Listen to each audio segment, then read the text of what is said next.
गए वहां पे, तो उसने लड़की ने कहा कि मैं तो अब यहाँ से नहीं जाऊंगी वापस। तो उसके माता पिता ने बहुत समझाया, काफी दूर से आए थे ये लोग। तो उसने कहा कि मंदिर के पुजारी ने कि बच्ची है, हट कर रही है, इतना रो रही है, तो कोई बात नहीं, छोड़ दो एक दिन, कल कोई उधर आएगा तो हम भेज देंगे। तो वो उसको छोड़ के आ गई और वो वहां पे मंदिर में कृष्ण भगवान के ही चरणों में बैठ करके पूरी भक्ति में लीन। और उसकी रात को आंखें, मतलब उसका ध्यान टूटा, 10-11 बजे होंगे तब। तो फिर वो रोने लगी, बिल्कुल छोटी बच्ची थी, कि अब मैं कहाँ जाऊं, मेरे माता पिता तो गए, तो मैं कहाँ जाऊं अब। तो उन्होंने कहा, वो नामदेव वहां पर पूजा करते थे, उन्होंने कहा आप हमारे घर चलो। और उनके पिता ज्ञानदेव थे, दोनों ही पिता पुत्र बड़े भक्त थे भगवान कृष्ण के। और उनकी माता जी बिल्कुल उल्टी। तो बोली ये कौन उठा लाए, रोजाना नए नए अतिथियों को लाते हो, ये और ले आए खर्चा फालतू में, अब इसके लिए कौन बनाएगा खाना। वो छोटी थी। उसने कहा आंटी अब खिला दो रात को, कल से मैं खुद बना लूंगी और मैं आपका बहुत सारा काम कर दूंगी। तो उन्होंने कहा तेरे को कुछ काम करना आता है। बोले हाँ। तो झाड़ू लगा के दिखा रात को 11 बजे, उसने फटाफट लगा दी। तो उसको लगा हाँ लड़की तो। बोली बर्तन पड़े ये भी साफ कर ले, उसने फटाफट कर दिए। बोले चलो कुछ तो करेगी ये, तो उसको रख लिया। तो ऐसे वो सेवा करती रही, लेकिन उसका ध्यान वहीं रहता था। तो फिर जो इस तरह के भक्त होते हैं ना, वो कभी कभी जो है वो उपेक्षा के पात्र भी बन जाते हैं। तो थोड़े दिन के बाद नामदेव की दृष्टि में उसका बहुत सम्मान हो गया। और जब वो उस छोटी सी लड़की का इतना सम्मान करते थे, तो उनकी अपनी पत्नी और उनकी माताजी बहुत चिढ़ती थी, ये कहाँ की कौन लड़की आ गई, इसका तो इतना सम्मान देते हो और हमारे को कभी सम्मान नहीं देते हो। तो कहते कि ठीक आप अपनी जगह हैं, ये अपनी जगह हैं। तो खैर, तो वो बहुत सारा काम करवाती थी उनसे, दोनों सास बहू। कभी ढेर सारे बर्तन, पानी लाना, झाड़ू लगाना, गोसे पाथना, और वो सब काम कर देती थी। और मतलब जैसी दंत कथा है कि जैसे वो उसको 15-20 किलो अनाज दे देती कि इस सारे का आटा बनाओ, कल अतिथि आने वाले, पूड़ियां बनेंगी। तो वो वहां मंदिर में जाती और कहती बिठला तू आ जाना मेरे साथ, मेरे हाथों से नहीं पीसेगा। तो फिर वो आते थे और फिर वो कहती खड़े खड़े मुस्कुरा क्या रहे हो, साथ में पीसो। तो वो साथ में पीसते थे। तो वो जाके देखती लड़की पागल बात किससे करती है। तो वो जाके देखें तो उनको कुछ ना दिखे। तो बोले ये पगला गई है, करने दो जैसे भी करे, बड़बड़ाती रहती है ऐसे ही। तो वो उसका सब काम कर जाते थे। तो एक बार ऐसे हुआ कि कबीरदास ने सुना उसके बारे में, उसके चर्चे होने लगे, दूर दूर तक लोग आते ना अतिथि, तो नामदेव उनको बताते कि ये कन्या क्या है, मतलब ये तो कोई योगिनी है पूर्व जन्मों की। तो कबीरदास को पता लगा, वो काशी में रहते थे उस समय। उन्होंने कहा भाई ऐसे भक्त का तो दर्शन करना चाहिए, मैं भी देख के आता हूँ। तो वो वहां वो गए देखने के लिए। तो जब वो देखने के लिए गए, तो वो जो थी जनाबाई, वो किसी पड़ोसन के साथ झगड़ा कर रही थी। गांव के बाहर जहाँ गोसे बनाते हैं ना, वहां झगड़ा कर रही। वो कह रही थी ये मेरे गोसे हैं, तूने चुरा लिए। पड़ोसन बोली ये मेरे हैं, मैं कल बना के गई थी। तो दूर से नामदेव और कबीरदास उसको देख रहे, वो पूरी झांसी की रानी बन रही, झगड़ा कर रही गोसे के ऊपर। तो कबीरदास ने कहा भाई मेरा क्यों टाइम वेस्ट किया, ये छोटी सी लड़की जो इतनी बुरी तरह गोसे के ऊपर झगड़ा कर रही है पड़ोसन के साथ, इसको दिखाने के लिए मुझे यहाँ आए हो आप। चलो अब आ गई, कोई बात नहीं, आ ही गए तो अब इससे मिल लेते हैं। तो उसके पास गए, बोले बेटा तुम झगड़ा क्यों कर रही हो, और वो भी इतनी जोर जोर से। तो उन्होंने बताया कि अंकल इन्होंने मेरे गोसे चुरा लिए कबीरदास जी को। तो वो पड़ोसन बोली कि झूठ बोल रही है, मेरे गोसे हैं। उन्होंने कहा कि क्या पहचान है, ये आपके ही हैं। जनाबाई से पूछा। जनाबाई ने कहा देखो मैं जो भी काम करती हूँ ना, तो विठल विठल विठल विठल ऐसे नाम लेकर के मैं सब काम करती हूँ। अगर इस गोसे से आपको विठल विठल की आवाज आए तो आप मान लेना मेरे हैं, और ना आए तो मान लेना इसके हैं। तो उसको महिला को कहा कि आप अपने उधर से और भी गोसे ला करके दिखाओ। तो उन्होंने देखा तो उनमें कोई आवाज नहीं है, क्योंकि वो तो इस भाव से काम करती ही नहीं थी, एक सामान्य महिला थी। फिर इससे कहा कि तुम उधर से लाके दिखाओ, इसका बाद में फैसला करेंगे। उसने लाके दिखाया तो उसमें से गोसे में से वही आवाज आ रही थी, विठल विठल विठल विठल विठल विठल विठल विठल विठल विठल विठल विठल विठल विठल। उसका सिर घूम गया कबीर का और उसने उसके पैर पकड़ लिए। माता जी माफ करना, मैंने तो आपको साधारण सा समझा था। और फिर उस गोसे को भी उन्होंने सुना। तो ऐसे जो निरंतर उस स्थिति में रहते हैं वो देखने में पगले से लगते हैं, लेकिन उनके हर काम से आपको वो ही इष्ट देव की ध्वनि सुनाई देगी। उनके सब काम कैसे होते हैं? ईश्वर प्रणिधान से युक्त होकर के करते हैं। वो हर समय उनका भाव, उनका ध्यान वहीं लगा रहता है। तो ऐसे ही इन्होंने कहा तज्जपस तदर्थ भावनम, तो फिर बहुत जल्दी साफ हो जाता है कूड़ा करकट। और नहीं तो फिर भाव वैसा नहीं है तो फिर कितना भी करते रहो। तो ये योग दर्शन में बताया परमात्मा का स्वरूप। सांख्य दर्शन में क्या बताया? सही सर्वविद सर्वकर्ता। तीसरे अध्याय का 56 नंबर सूत्र है।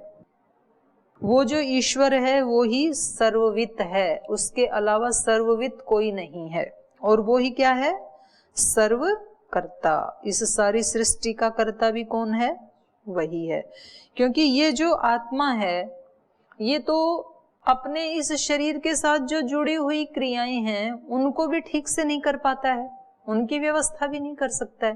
तो पूरी सृष्टि की व्यवस्था करना, और ये तो अपने बारे में ही अनजान है, अभी पूरा नहीं जानता है, तो ये सब आत्माओं के बारे में तो कैसे जान सकता है? लेकिन फिर भी संसार में सब आत्माओं को यथा योग्य कर्म का फल मिल रहा है, तो कोई तो ऐसा होना चाहिए। तो वो कौन है? वो ब्रह्म ही है। स ही सर्वविद सर्वकर्ता। तो कितने प्रकार के उन्होंने मनुष्य बनाए, डिजाइन बनाए, सबकी आकृति अलग, सबकी आवाजें अलग, सब लता औषधि वनस्पतियां अलग, सबके गुण कर्म स्वभाव अलग, सबके पत्तों की कटिंग अलग, ग्रीन कलर भी सब अलग अलग होते हैं। नीम का अलग मिलेगा, पीपल का अलग मिलेगा, कीकर का अलग मिलेगा, आम का अलग मिलेगा, हरा भी सब अलग, एक जैसा कोई नहीं है। पत्ते सब अलग, पत्तों की बनावट सब अलग। तो ये इतना सारा जो करना, ये तो बड़ा टफ काम है। कौन कर सकता है? ईश्वर ही कर सकता है। हैं? चित्रकार है, क्या कह रहे हैं? हाँ, अद्भुत चित्रकारी है ये। और वहां दूसरे अध्याय में इसी भाव को कहा कार्यतस तत्सिद्धे है। वैसे ना भी दिखे तो कार्य को देख के कारण का अनुमान लग जाता है ना। जैसे कार्य रूप में ये वस्त्र है मेरे पास, तो पता लग रहा है कि ये किसी तंतु से बना है। जरूर किसी ने कपास उगाई होगी, वहां से तोड़ के लाए होंगे, फिर रुई से धागा बनाया होगा, धागे से फिर वस्त्र बना है। तो कार्य से भी कारण का ज्ञान होता है। तो इस सारे संसार को देखने से कार्यतस तत्सिद्धि ही, इस कार्य को देख करके भी उस ईश्वर की सिद्धि होती है। ईदृशेश्वर सिद्धि सिद्धाः, ये वहीं पर ही है। सही सर्वविद सर्वकर्ता, ये 56 नंबर सूत्र है। और फिर 57 है ईदृशेश्वर सिद्धि सिद्धाः। इस प्रकार के जो ईश्वर हैं, जो सब कुछ जानने वाले हैं, सब कुछ करने वाले हैं, उनकी सिद्धि इसी से सिद्ध हो जाती है। फिर 5वें अध्याय के 66 नंबर सूत्र में कहा नैकस्य आनंद चिद्रूपत्वे द्वयोर्भेदात् ईश्वरा सिद्धेः। न एकस्य आनंद चित रूपत्वे, कह रहे हैं दो पुरुष है ना, एक तो जीवात्मा और एक परमात्मा। तो कह रहे हैं इनमें से एकस्य आनंद चित रूपत्वे, एक जो है वो केवल चेतन स्वरूप वाला है, आनंद नहीं है उसमें। न आनंद चित रूपत्वे द्वयोर्भेदात्, इसलिए दोनों में भेद होने से। एक के पास सच्चित आनंद तीनों है, एक के पास सत और चित दो ही है, आनंद नहीं है। तो इसलिए ईश्वरा सिद्धे है, ईश्वर की सिद्धि होने से, और जीवात्मा में ईश्वर की असिद्धि होने से। तो कह रहे हैं वो यदि है तो दिखाई क्यों नहीं देता है? प्रत्यक्ष तो दिखता नहीं है, और वहां पर सांख्य दर्शन में प्रत्यक्ष का लक्षण क्या बनाया है? प्रत्यक्ष कैसे होता है? यत् संबद्धम, संबंधम नहीं संबद्धम, यत् संबद्धम सत तदाकार उल्लेखी ज्ञानम तत्प्रत्यक्षम। जिससे संबद्ध होता हुआ ये आत्मा, यत् संबद्धम सत तदाकार उल्लेखी ज्ञानम, उसी के आकार वाला हो जाता है, जिसको योग दर्शन में समापत्ति कहा, और उसी का उसको ज्ञान होता है, तो उसी को प्रत्यक्ष कहा। जिसके साथ वो संबद्ध हुआ जीवात्मा, उसी के साथ तादात्म्य स्थापित करने से उसी का उल्लेख करने वाला जो ज्ञान है वो प्रत्यक्ष है।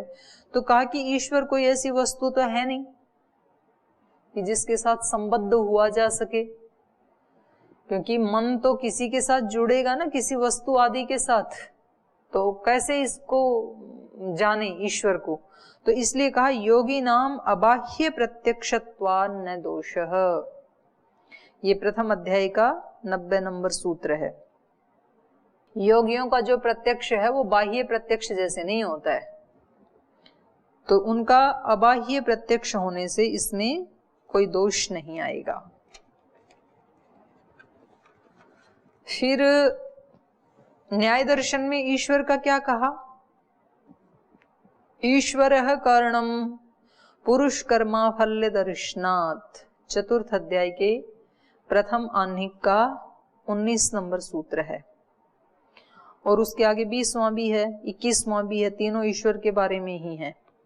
ईश्वरः कारणम पुरुष कर्मा फल्य दर्शनात् न पुरुष कर्मा भावे फला निष्पत्तेः तत्कारितत्वात् अहेतुः। ये 3 सूत्र है वहां पे। ईश्वरः कारणम, ईश्वर ही कारण है किसमें?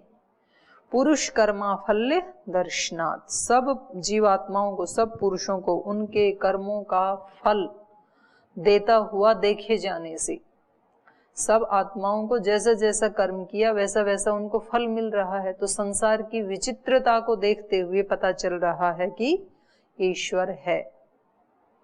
तो ये अपने आप नहीं हो रहा है। न पुरुष कर्मा भावे फल निष्पत्ते है, कह रहे पुरुष नहीं दे सकता है ये। तत्कारितत्वात् अहेतुः, इसलिए ये फल कैसे हैं? तत्कारितत्वात्। तत् मतलब ईश्वर, ईश्वरकारितत्वात्, ईश्वर ही करता है इस कार्य को। और भी वहां पर कहा चतुर्थ अध्याय में ही उसके उपाय बताए, उसको कैसे जाने।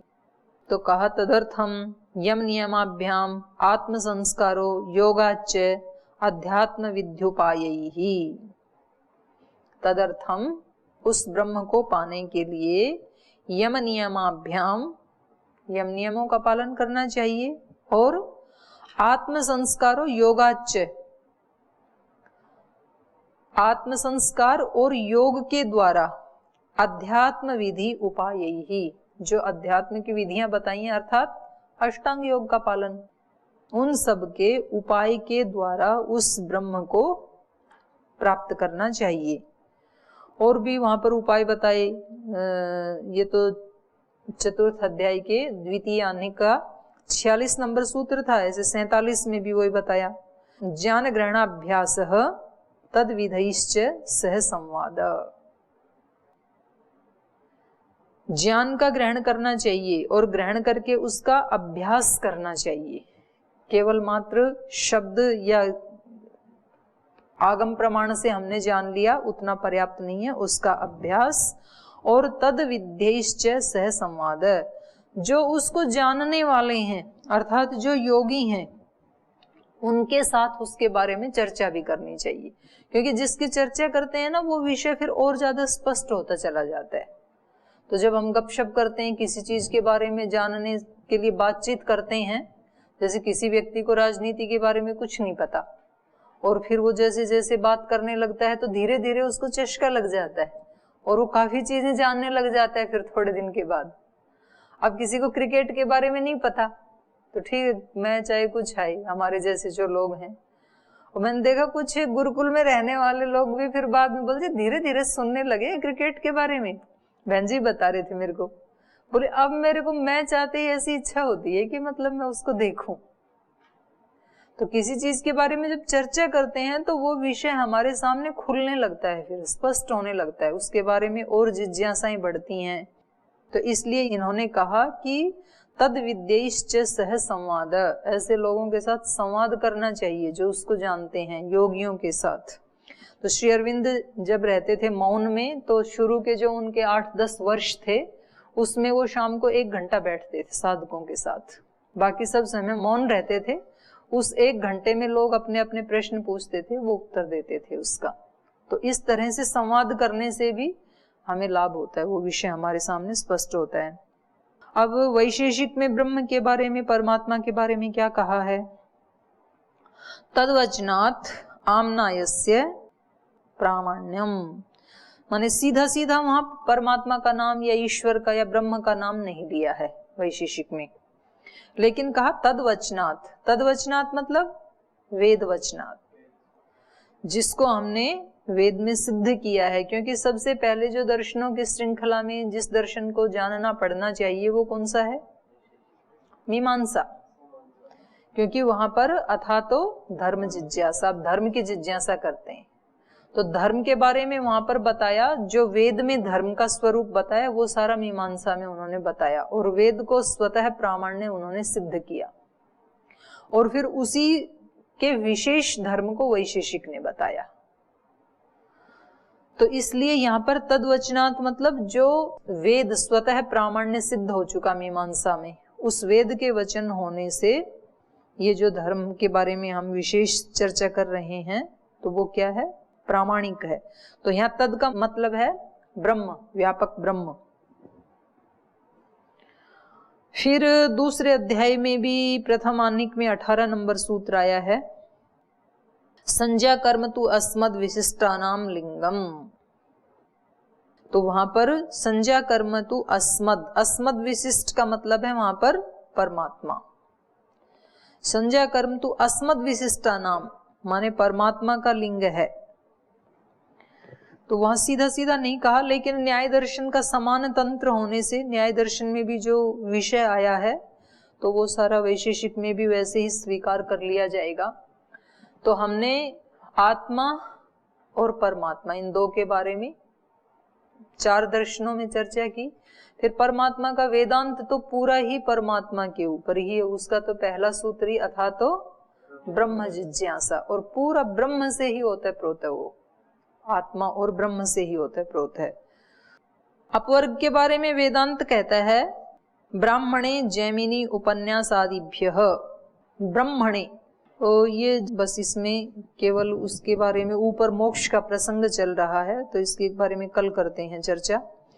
फिर यहाँ न्याय में क्या कहा अपवर्ग या मोक्ष के बारे में? पहले तो पहले ही सूत्र में कह दिया प्रमाण प्रमेय आदि जो हैं तत्व ज्ञानात निश्चयसाधिगम, इन 16 पदार्थों का तत्व ज्ञान होने से, ठीक ठीक ज्ञान होने से निश्चय की प्राप्ति होती है।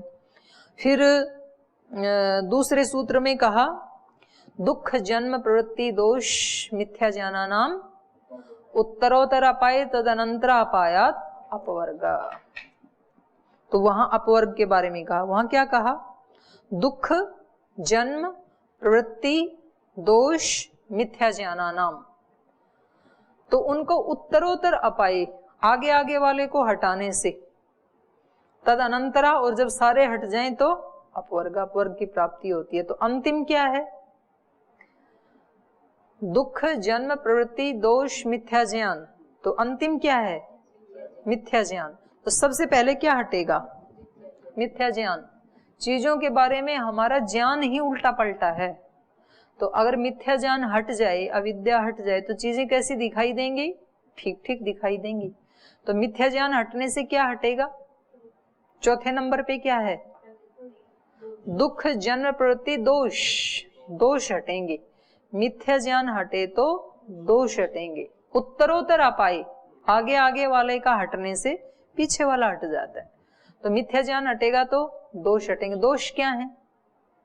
राग द्वेष मोह, 3 बताए वहां पर। हम जितने भी कर्म करते हैं इन 3 के कारण ही करते हैं। ये सारी जो ईर्ष्या द्वेष घृणा आदि है ना, ये सब मोह में आ जाएंगी। इन तीन में सब आ जाएंगे, जितना भी नेगेटिव वर्ग है। तो जितने भी हम कर्म करते हैं वो किसके कारण करते हैं? राग द्वेष और मोह के कारण, चाहे पुण्य करते हैं या पाप करते हैं। तो ये दोष हट जाएंगे, मिथ्या ज्ञान हटे तो राग द्वेष मोह भी हट जाएगा। और यदि ये दोष हट गए, राग द्वेष मोह हट गए, तो क्या हटेगा? प्रवृत्ति, दुख जन्म प्रवृत्ति। प्रवृत्ति का मतलब क्या है? वहां पर प्रवृत्ति का मतलब है धर्माधर्म कर्माशय, धर्म या अधर्म जो हम करते हैं ना, क्योंकि वहां पर प्रवृत्ति जो है वो साधन है, धर्माधर्म करने का साधन है ना प्रवृत्ति। तो प्रवृत्ति से ही धर्माधर्म होते हैं, प्रवृत्ति तो क्रिया होती है, लेकिन वहां साधन को ही साध्य के रूप में देखा गया है। जैसे कि हम कई बार कहते हैं ना कि अन्नो वही प्राणः, अन्नो वही ब्रह्म, अन्नो वही प्राणः। जब हम बोलते हैं अन्न क्या है? साक्षात प्राण है, क्योंकि अन्न नहीं खाते हैं तो प्राण पुष्ट होते नहीं है, प्राण निकलते हैं फिर। तो अन्न खाने से प्राण पुष्ट होता है, तो अन्न क्या है? साधन है प्राण का। लेकिन साधन को ही कभी साध्य के रूप में कहने की विवक्षा होती है तो फिर कहते हैं अन्नो वही प्राणा। अन्न क्या है? साक्षात प्राण ही है। पुत्र क्या है? साक्षात मेरा प्राण ही है, ऐसे बोला जाता है विवक्षा में। तो यहाँ प्रवृत्ति क्या है? साधन। साधन नहीं, साधन को इस साध्य रूप में कह दिया। तो धर्माधर्म रूपी जो कर्माशय है, तो पहले मिथ्या ज्ञान हटेगा, मिथ्या ज्ञान हटे तो दोष हटेंगे, राग द्वेष और मोह। दोष हट गए तो धर्माधर्म हट जाएंगे फिर, क्योंकि कुछ कर्म राग के कारण करते हैं पुण्य आदि, तो उनसे धर्म बढ़ता है। कुछ द्वेष के कारण करते हैं पाप कर्म, तो उनसे अधर्म बढ़ता है। और जब इन दोनों से निर्लिप्त होकर के करेंगे, हम ज्ञान युक्त होकर के करेंगे, तो धर्माधर्म का कर्माशय नहीं बनेगा। और जब कर्माशय ही नहीं है तो क्या हट जाएगा? जन्म। जन्म तो होता ही उसके कारण है। जब पीछे का कोई अकाउंट ही नहीं है तो क्यों भेजेगा ईश्वर हमें यहाँ? और जन्म हट गया तो जन्म के साथ ही दुख साथ लेके आते हैं हम, क्योंकि जन्म लेना ही अपने आप में क्या है? सबसे बड़ा दुख है। तो उसके साथ ही पूरा एक वो गट्ठर बांध के लाते हैं। तो कह रहे हैं तद अनंतरा पायात, उनमें से सबसे लास्ट वाले का भी हटने से, तद अनंतरा पायात अपवर्ग है। जब जन्म नहीं होगा तो मोक्ष हो गया हमारा, हम मुक्त हो गए। तो ये बताया मोक्ष के बारे में इन्होंने। फिर यहां पर ही बताया पहले ही इसमें आनिक में 21 नंबर सूत्र में, बाधना लक्षणम दुखम। बाधना क्या है? बंधन क्या है? कह रहे हैं बंधन है वो दुख है, दुख ही बंधन है। और तद अत्यंत विमोक्षो अपवर्ग है, उस दुख का अत्यंत विमोक्ष हो जाए यदि, तो यही क्या है? अपवर्ग है। तो ये 21 और 22 नंबर सूत्र हैं। फिर चौथे अध्याय में कहा न्याय दर्शन में, सुषुप्तस्य स्वप्नादर्शने क्लेशाभावाद अपवर्गः। जो सुप्त व्यक्ति है, सुषुप्ति में जो व्यक्ति है, सुषुप्तस्य स्वप्नादर्शने, जो स्वप्न भी नहीं देख रहा है, उस अवस्था में क्लेशाभावात, क्लेश का अभाव हो जाता है। जब गाढ़ निद्रा में व्यक्ति है, मान लो दिन में कहीं किसी के घर में कोई ऐसी ट्रेजेडी हो गई, कोई जवान व्यक्ति मर गया, घर में चोरी हो गई, किसी का एक्सीडेंट हो गया, कोई भी अप्रिय घटना घटित हो गई, तो व्यक्ति कितना परेशान होता है। और फिर उस व्यक्ति को नींद आ जाए, यदि गाढ़ी नींद आ जाए आधे घंटे के लिए, तो उतनी देर के लिए दुख समाप्त, उसको पता ही नहीं क्या दुख था। तो इसका मतलब आत्मा तो है अभी भी, तो ये दुख सुख किस में थे? ये अंतःकरण में थे, वो अब उससे अभी ये डिटैच हो गया इतनी देर के लिए, तो अब दुख भी नहीं है। तो इसलिए यहाँ क्या कहा? स्वप्नादर्शने क्लेशाभावात, स्वप्न में क्लेशों का अभाव दिखाई देने से अपवर्ग, अपवर्ग की कल्पना की जाती है। क्योंकि अपवर्ग में भी क्या हो जाता है? सबसे मुक्ति हो जाती है, ना शरीर रहता है, ना इंद्रियां रहती हैं, ना अंतःकरण रहता है। आत्मा कैसे रहता है? अपने स्वरूप में स्थित रहता है। तो अपने स्वरूप में जैसे सुषुप्ति में कोई कष्ट नहीं है, ऐसे ही मोक्ष में भी कोई कष्ट नहीं है, अपने स्वरूप में रहता है। और फिर वहां पर इसके उपाय भी बताए हैं मोक्ष के। अरण्य गुहा पुलिनादिषु योगाभ्यासोपदेश, अरण्य में, गुहा में और पुलिन आदिषु वहां रह करके योगाभ्यास का उपदेश किया है उस अपवर्ग को प्राप्त करने के लिए। अपवर्गे प्येवं प्रसंगः तद अभावश्च अपवर्गे, तो ये 4-2 में ना 42, 43, 44, 45 ये 3-4 सूत्र हैं। तो ये अपवर्ग का उपाय बताया है वहां पर। ऐसे ही वैशेषिक क्या कहता है मोक्ष के बारे में, ये 5वें अध्याय के द्वितीय आह्निक का 18 नंबर सूत्र है। तद अभावे संयोगाभावो अप्रादुर्भावश्च मोक्षः।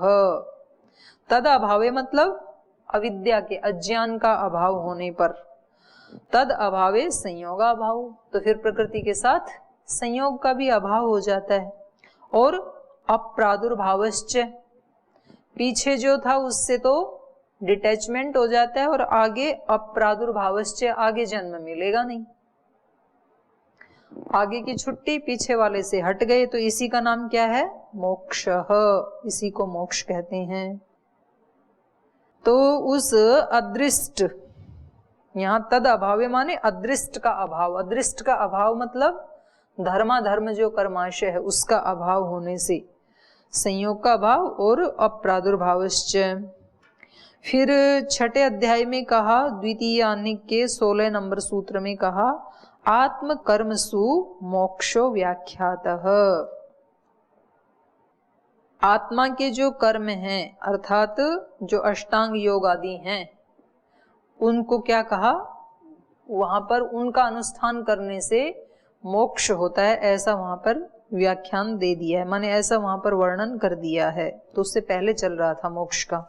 और यहाँ पर वैशेषिक में ही फिर 6ठे अध्याय के द्वितीय आह्निक के लास्ट में प्रशस्त पाद भाष्य में कहा है मोक्ष के बारे में। वहां लिखा है, तद अनिरोधात् निर्बीजस्य आत्मनः शरीरादि भी निवृत्ति ही पुनः शरीरादि अनुत्पत्तौ दग्धेन ईंधन अनलवत् उपशमो मोक्षः। प्रशस्त पाद की अंतिम पंक्ति है ये, जो मोक्ष के बारे में उन्होंने लिखा ना 6:2 के लास्ट में है, तो वहां आप देख सकते हैं। तद निरोधात्, उसका निरोध होने से, निर्बीजस्य आत्मनः, आत्मा के निर्बीज होने से, माने क्लेशों का बीज ही नहीं रहा, शरीरादि निवृत्ति ही, शरीर इंद्रिय मन बुद्धि आदि की निवृत्ति होने से, पुनः शरीर आदि अनुत्पत्तौ, और पुनः शरीर आदि की उत्पत्ति होगी नहीं क्योंकि कर्माशय नहीं है। तो दग्ध ईंधन अनलवत्, जैसे ईंधन था वो जल गया, तो जब ईंधन और नहीं डालेंगे तो आग अपने आप ही शांत हो जाएगी। अनलवत् उपशमो, इसके सारे क्लेशों का जो उपशमन हो जाता है यही मोक्ष है। तो ये हमने 2 में पढ़ा, सांख्य और योग में मोक्ष का क्या स्वरूप बताया है, इसकी शेष चर्चा कल करेंगे। आज यही पाठ को विराम देते हैं।